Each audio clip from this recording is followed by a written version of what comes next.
فرشتے اتر رہے ہیں، تو قبر کی زیارت بھی اپنے آپ میں ایک معنی رکھتی ہے۔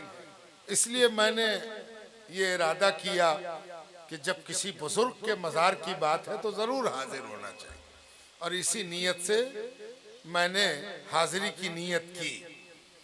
دوسری وجہ یہ تھی کہ مجھے یہ معلوم ہوا کہ حضرت محبت شاہ صاحب ایک واسطے سے سلسلہ منیمیہ ابوالعلیہ حسنیہ کے فیض پائے ہوئے ہیں، اور آپ جانتے ہیں کہ بھینسوڑی شریف جو رامپور یوپی میں ملک کے پاس ایک مشہور آستانہ ہے، اور وہاں ایک بڑے بزرگ آرام فرما ہے، 100 سال پہلے کا ان کا زمانہ ہے، خواجہ حسن کہلاتے ہیں، بڑے مغتنم ذات کے مالک ہیں، اور ان سے منیمی ابوالعلائی فیضان کا اجرا ہوا، اور وہ نسبت بھی یہاں پہنچی ہے۔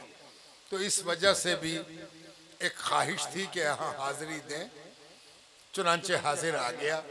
اور اس فرخ آباد سے منیمی بزرگوں کا بہت پرانا رشتہ بھی ہے۔ یہاں ایک بزرگ بڑے مشہور بھی ہوئے، مقبول بھی ہوئے، ان کا نام تھا مولانا شاہ حیات اللہ منیمی ابوالعلائی، حضرت شاہ حیات اللہ۔ تو ان کا فیضان بھی فرخ آباد میں کافی ہوا، نواب وقت اور فقرائے وقت سب ان سے مرید ہوئے، ان کے فیضان کے زیر اثر آئے، تو ان کی خوشبو بھی کھینچ لائی کہ فرخ آباد چلا جائے۔ اور میرا یہ فرخ آباد میں دوسرا سفر ہے، ایک بار میں اور آیا ہوں لیکن ضمنی طور پر گزر گیا، اس بار یہاں حاضر ہونے کا موقع ملا۔ جو بزرگ 1160 بتایا گیا کہ ان کی ولادت، یعنی 12ویں صدی ہجری کے بزرگ ہیں، یعنی مغلوں کا دور جب اختتام پذیر ہو رہا ہے، مغلوں کے دور کی بساط لپیٹی جا رہی ہے، تب جو بزرگ سامنے آئے ان میں سے ایک حضرت بھی ہے۔ بہت سے بزرگوں کے بارے میں بہت ساری چیزیں نہیں معلوم ہونے سے کسی کی بزرگی کم نہیں ہو جاتی۔ مشہور قول ہے کہ اولیائی تحت قبائی، جس کے دوست ہیں، کس کے دوست ہیں؟ اللہ کے دوست ہیں۔ ولی کون ہے؟ اللہ کا دوست ہے۔ تو اللہ تعالیٰ، یہ حدیث قدسی ہے کہ اولیائی تحت قبائی، میرے دوست، میرے اولیاء میری قبائے قدرت کے اندر ہیں، یعنی ان کو قدرت پوشیدہ رکھے ہوئے ہے۔ قدرت جانتی ہے کہ ان کا کیا معاملہ ہے، کیسا معاملہ ہے۔ آپ کہیں گے تب تو انبیاء بھی تو اللہ کے دوست ہیں، صحابہ بھی اللہ کے دوست ہیں۔ جی، آپ کو معلوم ہے کہ صحابہ کی تعداد 1.25 لاکھ پہنچ گئی تھی۔ سب کے بارے میں کہاں بہت کچھ معلوم ہے، بہت سی چیزیں پوشیدہ ہیں، مخفی ہیں۔ حضرت اویس قرنی کو اگر اللہ کے رسول نے پردہ نہ اٹھا دیا ہوتا تو کچھ نہ معلوم ہوتا، اور حضرت اویس اس طرح پوشیدہ ہیں اور پوشیدہ رکھے جائیں گے کہ ایک قول اس طرح کا بھی آیا ہے کہ روز قیامت ایک نہیں 70,000 اویس قرنی نظر آئیں گے کہ اصل اویس قرنی کو پہچاننا مشکل ہوگا۔ اللہ اکبر۔ اس لیے اللہ کے دوستوں کا معاملہ اگر پوشیدہ ہے اور آپ اس کو ظاہر کرنا چاہتے ہیں تو پوری سند، احتیاط، ثقافت کے ساتھ کیجئے، سمجھوتا مت کیجئے۔ کرامت کو بیان کرتے وقت بھی بہت محتاط رہنا چاہیے۔ کرامات کا بیان بہت سوچ سمجھ کر ذمہ داری اور سند کے ساتھ کرنا چاہیے۔ اس لیے کہ اگر کرامات کے سلسلے میں کوئی بات غیر ذمہ دار یا جھوٹ ہمارے منہ سے نکل گئی تو دنیا خوش ہو جائے لیکن اللہ خوش نہیں ہوگا، اور ہمیں اللہ کی خوشنودی کو اولیت دینا ہے۔ آج جو عنوان بنایا گیا ہے اور جس پر پیشرو مقرر بڑی خوبی کے ساتھ گفتگو کر گئے، میں آپ سے کیا عرض کروں کہ ہم اپنا اصلی ہدف، نشانہ، ٹارگٹ، مقصد بھول گئے ہیں، اور اسی کا یہ نتیجہ ہے۔ ہم دنیا میں کس لیے آئے تھے؟ ہم دنیا میں آپس میں مناظرہ کرنے کو نہیں آئے ہیں۔ ہم آپس میں ایک دوسرے کی تکفیر اور تذلیل اور تفسیق اور تنقیص کرنے نہیں آئے ہیں۔ ہمارا یہ کام نہیں ہے کہ ان کی ٹوپی کا مذاق اڑا دیں، ان کے بغیر ٹوپی کا مذاق اڑا دیں، ان کے رنگ کا مذاق اڑا دیں، ان کے انداز کا مذاق اڑا دیں، ان کے پسند کا مذاق اڑا دیں، ان کی ناپسند کا مذاق اڑا دیں۔ یہ سب ہمارا کام نہیں ہے۔ ہم کالر پکڑ لیں، ہم مار پیٹ میں لگ جائیں، ہم کہیں کہ جو اس سے مار پیٹ نہ کرے اس سے تم مار پیٹ کرو، یہ سب طریقے ہم لوگوں کے نہیں ہیں۔ ہم اس دنیا میں کیوں آئے تھے؟ ہمارے نبی کی بعثت اور آمد کا مقصد کیا تھا؟ قرآن کیوں نازل ہوا؟ اللہ تعالیٰ نے کیوں قرآن کو نازل فرمایا؟ کیوں اپنے نبی کو بھیجا؟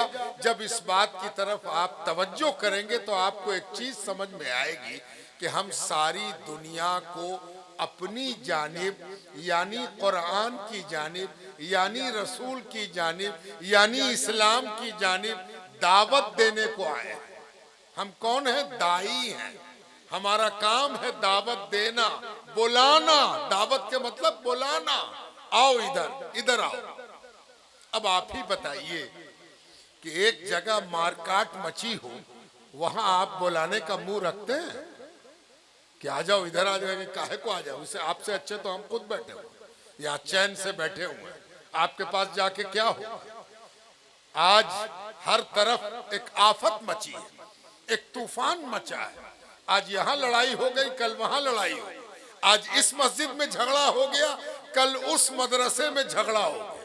اللہ کی پناہ، آپ دیکھ جائیے پوری ایک تاریخ میں کیسی، اخبار کھولیے اور دیکھ لیجیے کہ کل کیا گزرا، اور کل جو گزرا اس کو دیکھ کر آج ہمیں یہ ادھیکار پراپت نہیں رہا کہ ہم کسی کو بلا سکیں اور کوئی آ سکے۔ ہمارا مخاطب کون تھا؟ جو ایمان نہیں لایا ہے وہ میرا مخاطب ہے، کہ ہم اس کو بتا سکیں کہ اللہ، رسول، کتاب، قیامت، قبر، حشر، سماج کے پرتی ہماری ذمہ داریاں یہ کیا ہیں؟ یہ سب تو ہم بھول گئے، اور ہم کہاں آ گئے؟ کافر، فاسق، بدعتی، گمراہ۔ اسی چکر میں ہم پریشان ہیں۔ انتہا یہ کہ یہ عالم ہو گیا ہے کہ ایک مسلمان کے نزدیک دوسرا مسلمان نہیں ہے، اور دوسرے کے نزدیک پہلا مسلمان نہیں ہے۔ تو جب دونوں ایک دوسرے کے نزدیک مسلمان نہ ٹھہرے تو کون بلائے گا مسلمانیت کی طرف، اور کون آئے گا مسلمانیت کی طرف؟ یہ بڑا سنجیدہ سوال ہے کہ ہم اپنے لیگ سے، ہم لوگ لوکو میں بیٹھے ہوئے ہیں۔ لوکو ریلوے کی ایک جگہ ہوتی ہے، ریلوے کی اصطلاح ہے۔ ریلوے کی پٹری ہمیشہ سیدھی ہوتی ہے، اور ہم لوگ ٹریک بھول گئے۔ اب ہماری ٹرین جو ہے وہ ایسے چل رہی ہے، تو کیا ہوگا؟ سارا ڈبہ الٹ جائے گا اور سوائے حادثے کے کچھ نہیں ہوگا۔ اور اگر آپ کسی دن ٹرین کو پٹری سے اتار کے چلا کے دکھائیے کہ کتنا پیسنجر بیٹھتا ہے، کوئی پیسنجر بیٹھے گا؟ کوئی ٹکٹ لے گا؟ کوئی چلنے کو تیار ہوگا؟ کہے گا نہیں، یہ تو پاگل ڈرائیور ہے اور یہ پاگل محکمہ ہے، اس میں چڑھنا اور اترنا اپنی جان کا سودا کرنا ہے، اب وہ ہم کریں گے نہیں۔ تو یہ عالم ہو گیا۔ اللہ تعالی ہمارے بارے میں کہتا ہے کہ کنتم خیر امت اخرجت للناس، اے محمد الرسول اللہ کا کلمہ پڑھنے والے صلی اللہ علیہ وآلہ وسلم، تم لوگ دنیا کی بہترین جماعت ہو، بہترین کمیونٹی ہو، بہترین سماج ہو، تم وہ ہو کہ سب کو پلٹ کر تمہاری طرف دیکھنا مجبوری ہے۔ کہاں گئے وہ لوگ، کہاں گیا وہ ہمارا جمال، کہاں گئی وہ میری سندرتا، کہاں گئی وہ میری خوبصورتی، کہاں گیا وہ میرا وہ گروتواکرشن، کشش، کہ ساری دنیا ہماری طرف دیکھنے کو مجبور تھی۔ آپ کو یقین نہیں، اسلام دنیا کی سچائی ہے، اسلام کسی خطے کی سچائی نہیں ہے۔ اسلام نے ثابت کر دیا کہ دنیا میں اسلام پھیل گیا، کیا کالا ہو کیا گورا، جتنے بلیک ہیں ان میں اس کثرت سے اسلام پھیلا، اور جتنے یورپ کے ممالک ہیں وہاں آج بھی اسلام پھیل رہا ہے۔ یہ غضب کی تحریک ہے کہ کالا بھی مان رہا ہے، گورا بھی مان رہا ہے، اجمی بھی مان رہا ہے، عربی بھی مان رہا ہے۔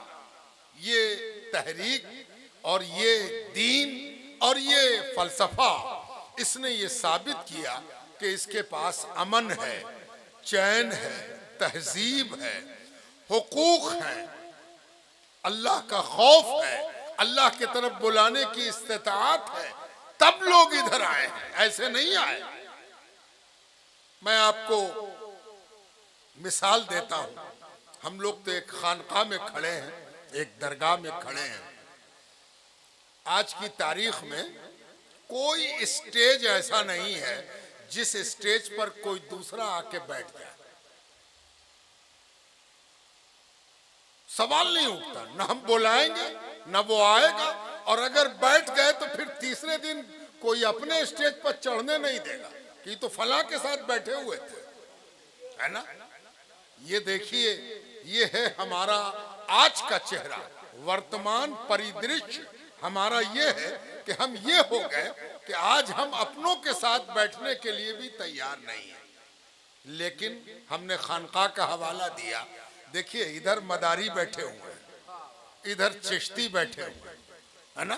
اور بیچ میں ابوالعلائی اور قادری کھڑا ہے، ادھر وارسی بیٹھے ہوئے ہیں، ادھر بغل میں ابوالعلائی بیٹھے۔ یہ صرف خانقاہ میں ممکن ہے، اور سب میں فرق کتنا ہے ذرا دیکھ لیجئے، ادھر ان کا رنگ دیکھ لیجئے، ادھر آپ کا رنگ دیکھ لیجئے، ادھر آپ کا بھی رنگ دیکھ لیجئے۔ رنگ کا فرق، مشرب کا فرق، انداز کار کا فرق، سلیبس کا فرق، شب و روز کا فرق انہیں الگ الگ نہیں کرتا ہے۔ یہ ایک ہے اور ایک رہیں گے۔ ان کے ہرے لباس کو دیکھ کر ہم سفید والے خوش ہیں، اور ان کے پیلے لباس کو دیکھ کر آپ کا سندلی لباس خوش ہے۔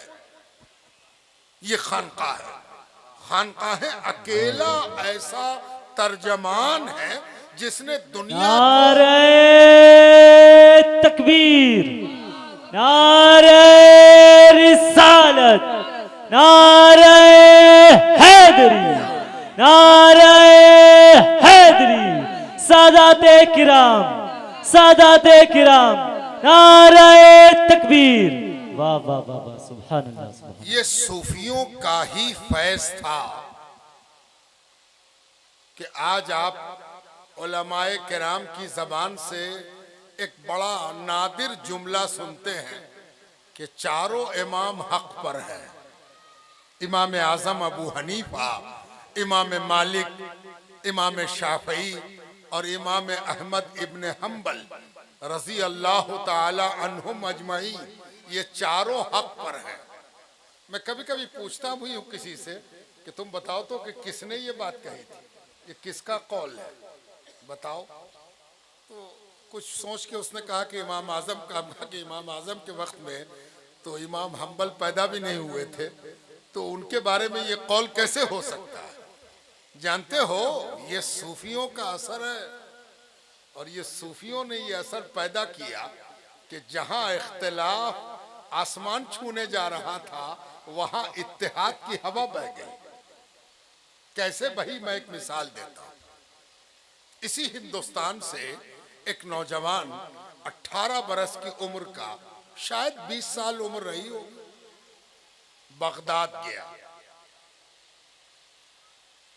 عالمیت اور فضیلت کی پڑھائی مکمل ہو چکی تھی.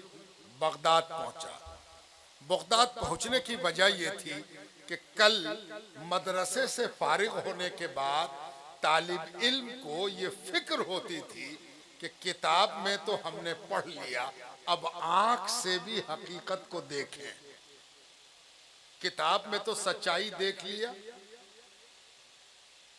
کتاب میں حق دیکھ لیا، اب چلتا پھرتا بھی حق دیکھ لیں، ہے نا. یہ مدرسے کے فارغین کے ساتھ ہوتا تھا. اب یہ کہیں نہ کہیں غائب ہو رہا ہے. اصل میں جھگڑا زیادہ ہونے سے محبت کی ندی سوکھ جاتی ہے. خوب لڑے گا آدمی، صبح شام لڑائی ہو تو پھر محبت کا راگ کون الاپے گا، ہے نا. تو اسی لیے مدارس سے یہ فکر جو سوکھ رہی ہے اس کی وجہ ہے مدارس میں اتنا جھگڑا پڑھایا جا رہا ہے کہ تلاش حق کا چیپٹر غائب ہو گیا. تو اب وہ 18 سال کا جوان بغداد پہنچا. خواہش کیا تھی کہ کوئی پیر تلاش کریں گے اور ہاتھ پکڑیں گے، کس کے پکڑیں گے. جب بغداد پہنچے تو شیخ الشیوخ عمر بن محمد شہاب الدین سہروردی، عظیم صوفی بزرگ کی خانقاہ آباد تھی. حضرت کا زمانہ تھا. وہ نوجوان حضرت کی خانقاہ میں حاضر ہوا. غور سے حضرت کو دیکھا، ہر طرح سے کامل مکمل پایا. بے ساختہ جی چاہا کہ ہاتھ پکڑ لے. ہاتھ پکڑا. حضرت مسکرائے، پوچھا کون ہو، کہاں سے آئے ہو؟ کہا کہ میرا نام بہاؤالدین زکریا ہے، میرا نام بہاؤالدین زکریا ہے اور میں ملتان سے آ رہا ہوں. حضرت کی خدمت میں اس لیے آیا ہوں کہ جو کچھ کتاب میں پڑھا تھا اس کی زیارت کر لوں. تو زیارت ہو گئی، اب حضرت قبول فرما لیں. حضرت نے کہا مرحبا، اہلاً و سہلاً، تمہارے جیسے جوان اس راہ میں آ جائیں تو اس راہ کو مزید سمتل کریں گے، برابر کریں گے اور اچھا کریں گے تاکہ دنیا خلق خدا چل سکے. آؤ آؤ. بیعت قبول کی، تعلیم دی. مشکل سے تعلیم کتنے دن کی تھی؟ شاید 18 دن کی تھی. 18 دن میں تعلیم مکمل ہو گئی. تعلیم جب مکمل ہو گئی تو حضرت نے خلافت دی، خلافت نامہ لکھا. خلافت نامہ جب دیا تو خلافت نامہ لینے کے بعد حضرت بہاؤالدین زکریا نے ایک مدعا پیش کی کہ حضور ایک کچھ کہنا ہے. کہا کہ ہاں کہو، کیا کہنا چاہتے ہیں؟ کہا کہ حضور ہم باپ دادا سے حنفی ہیں، باپ دادا سے حنفی ہیں، امام ابو حنیفہ کے پیروکار ہیں. اور حضور نے جو وظیفہ سکھایا ہے، جو اوراد سکھائے ہیں، اس کو اگر امام شافعی کے قاعدے سے کیا جائے تو آپ کی مکمل اتباع ہوگی، اس لیے کہ آپ بھی شافعی ہیں. تو ہم اجازت چاہتے ہیں کہ اجازت دی جائے تو ہم حنفی مذہب کو ترک کر کے شافعی مذہب اختیار کر لیں تاکہ آپ کی کامل اتباع ہو سکے. اب ذرا رک جائیے. آج کل کے مولانا کے پاس کوئی کہے تو مولانا کہیں گے کہ زندگی کامیاب ہو گئی. ایک کو تو اپنے مسلک پر ہم لائے، ہے نا. ہاں ہاں جلدی کرو، مسلک حقہ پر آؤ، ادھر آ جاؤ. بہت اچھی بات ہے، بہت بہتر بات ہے. لیکن دیکھیے صوفی کیا کرتا ہے. آپ بڑے سنجیدہ لوگ ہیں اس لیے ہم کچھ سنجیدہ باتیں آپ کے سامنے رکھ دے رہے ہیں. حضرت شہاب الدین سہروردی رحمت اللہ علیہ نے بہاؤالدین زکریا ملتانی سے فرمایا نہیں، اس کی کوئی ضرورت نہیں ہے. میں نے جو اوراد دیے ہیں، سکھائے ہیں، ودیت کیے ہیں، ان کو بھی امام ابو حنیفہ کے قاعدے کے مطابق پڑھنا، یہی میری اتباع ہے، اور اسی سے دین اور مسلک کی ترقی ہے۔ مسلک بدلوانا، چینج کرانا، انقلاب لانا، اس کی ضرورت نہیں ہے۔ انقلاب کی ضرورت کہاں ہے؟ قلب میں، دل میں۔ دل پلٹنا چاہیے۔ اگر یہ دل پلٹ گیا تو ہاتھ یہاں باندھو یا یہاں باندھو یا نہ باندھو، اس سے کوئی مطلب نہیں ہے۔ اور اگر دل ہی نہ پلٹا تو ایک دم ناف کے نیچے ناپ کے باندھا تب بھی دل بے چین ہے، تو ایسا باندھ کے کیا ہوگا جس میں دل ہی باندھنے کا ساتھ نہ دے۔